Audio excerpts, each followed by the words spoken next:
দর্শক, আমরা মাগুরায় যেতে চাই। আমাদের সহকর্মী শরীফ তেহরান টুটুল যুক্ত হয়েছেন সেখানকার সর্বশেষ খবরাখবর নিয়ে। টুটুল, আশা করি শুনতে পাচ্ছেন।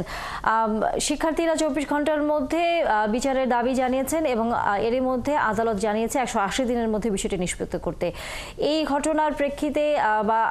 আদালতের এই নির্দেশের প্রেক্ষিতে শিক্ষার্থীদের কোনো প্রতিক্রিয়া পেয়েছেন কিনা এবং একই সাথে আইনশৃঙ্খলা বাহিনীর সদস্যদের অবস্থানও সেখানে কেমন দেখছেন? তানিয়া, আপনাকে ধন্যবাদ। এই কিছুক্ষণ আগে এই গেটের যে প্রধান ফটক, এই ফটক থেকে যারা আন্দোলনকারী অর্থাৎ বৈষম্য বিরোধী ছাত্র আন্দোলনের নেতাকর্মীরা তারা এখান থেকে সরে গেছে এবং তারা এখানে সকাল 11টা থেকে এই যে গেট ভবন এবং এই গেটের মূল ফটক তারা কিন্তু এটা অবরুদ্ধ করে রেখেছিল এবং তারা তাদের একটাই দাবি ছিল যে ধর্ষকে যে 4 জন জড়িত তারা কিন্তু এই 4 জনকে কিন্তু ফাঁসি দাবি করেছিল এবং তারা কখনো কখনো বলেছিল যে কোনো অবস্থায় তাদেরকে যেন তাদের কাছে ছেড়ে দেওয়া হয় এবং সেই অবস্থার পরিপ্রেক্ষিতে তারা একসময় উত্তেজিত হয়ে পড়ে এবং গেটে আশঙ্কা যখন ছিল যে এরকম যে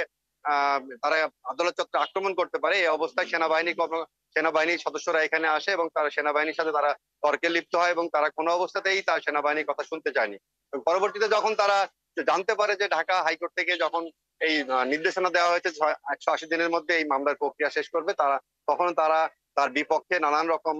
স্লোগান দিতে থাকে এবং পরবর্তীতে বেলা 2:45টার দিকে এখানে সেনাবাহিনী এবং